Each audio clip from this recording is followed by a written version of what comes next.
Punya ide bisnis keren, tapi pas lihat modal langsung bingung. Duh, mulainya gimana ya? Tenang, kamu nggak sendirian kok. Kali ini kita bakal bedah tuntas peta jalan buat mulai bisnis. Entah itu modal kamu cuma 1 juta rupiah atau bahkan 100 juta rupiah. Oke, jadi situasinya gini. Kamu punya ide, kamu punya modal meskipun sedikit. Tapi langkah pertamanya itu rasanya berat banget kan? Nah, pertanyaan ini yang seringkali bikin banyak calon pengusaha jadi ragu.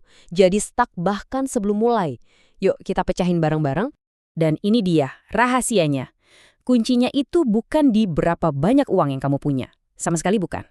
Tapi seberapa pintar kamu menggunakannya. Inilah fondasi dari semua yang akan kita bahas beberapa menit ke depan ya. Ini dia peta perjalanan kita. Kita mulai dari dasar-dasarnya dulu ya, soal biaya. Terus kita naik level, mulai dari perjuangan awal dengan modal minim sampai akhirnya ngebangun perusahaan yang sesungguhnya. Oke, anggap aja bagian ini kayak kamus wajib yang harus dikuasai setiap pebisnis. Sebelum keluar duit serupiah pun, kamu harus paham istilah-istilah ini. Gampangnya gini, CapEx itu adalah investasi gede di awal.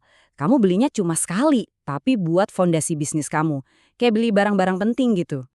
Biar lebih kebayang, nih contohnya. Misal kamu mau buka bisnis sablon kaos. Nah, mesin sablon utama yang kamu beli di awal itu, itulah CapEx-nya.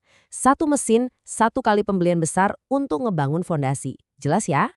Nah, beda lagi sama OPEX. Kalau CAPEX itu sekali di awal, OPEX ini pengeluaran yang jalan terus, berulang. Inilah biaya yang bikin bisnis kamu tetap hidup dari hari ke hari. Mikirin gaji, listrik, internet, nah itu semua OPEX. Biaya operasional ini ada dua jenis, tetap dan variabel. Biaya tetap ya kayak namanya, tetap harus kamu bayar mau ada penjualan atau enggak. Contohnya sewa tempat. Tapi biaya variabel, nah ini senjata rahasia kamu. Kamu baru bayar biaya ini setelah ada penjualan. Contohnya komisi. Ada yang beli, baru kamu kasih komisi. Ini kunci banget buat jaga arus kas.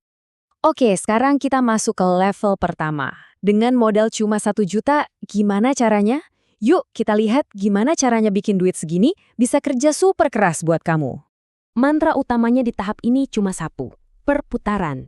Lupakan dulu soal yang gede-gede. Fokusnya cuma seberapa cepat kamu bisa muterin duit ini jadi duit lagi. Itu aja. Coba deh lihat alokasi modalnya. Hampir semua, 90% langsung dialokasikan ke hal-hal yang ngasilin duit secepat mungkin. Pemasaran, komisi, dan perhatiin, alokasi buat CAPEX, nol besar, sama sekali nggak ada. Jadi, strateginya jelas banget kan? Hindari semua biaya tetap dan pembelian aset. Jangan sewa kantor, jangan beli mesin, jangan stok barang. Semua fokus cuma ke satu hal, puter uang secepat-cepatnya. Begitu dapat untung, langsung puterin lagi. Disiplin. Oke, naik level. Dengan modal 10 juta, strateginya mulai bergeser. Ini bukan lagi soal berjuang buat bertahan hidup, tapi udah mulai mikirin investasi yang lebih strategis. Dengan modal 1 juta, mungkin kamu cuma bisa jadi reseller atau dropshipper. Tapi dengan 10 juta, nah, kamu bisa mulai bikin merek kamu sendiri. Disinilah permainannya berubah total. Kamu nggak lagi cuma jualan barang orang, tapi mulai membangun aset. Dan margin keuntungannya bisa jauh lebih tinggi. Alokasinya sekarang jadi lebih seimbang. Udah ada sedikit ruang buat inventaris, bahkan CAPEX terbatas. Tapi, coba lihat potongan baru yang paling penting. Yup, investasi ke sumber daya manusia. Di tahap inilah kamu mulai membeli kembali waktu kamu. Kamu nggak lagi ngerjain semuanya sendirian. Kamu mulai berani bayar orang, mungkin dengan sistem gaji pokok kecil plus komisi, untuk ngebangun tim kecil yang solid dan termotivasi. Siap? Kita sampai di level 3, membangun bisnis yang sesungguhnya. Ini adalah transisi dari sekedar jualan kecil-kecilan menjadi sebuah perusahaan yang punya struktur dan sistem. Di sini, strateginya udah beda jauh. Fokusnya adalah membangun sistem yang bisa jalan sendiri, bukan lagi cuma mikirin penjualan harian. Kamu mulai bikin divisi, berani stok barang lebih banyak biar dapat harga bagus. Dan yang terpenting, mindset kamu berubah. Anggaran ini udah mencerminkan bisnis yang matang. Lihat deh, investasi paling besar justru di aset dan infrastruktur. Terus, ada anggaran signifikan buat gaji tetap. Kenapa? Karena kamu butuh tim full-time buat menjalankan sistem yang udah kamu bangun. Oke, kita udah lihat 3 level yang berbeda. Sekarang, mari kita tarik benang merah dari semua ini dan sampai ke pesan utamanya. Ternyata modal itu bukanlah penghalang. Nah, ini dia rangkumannya. Tangga pertumbuhan kamu.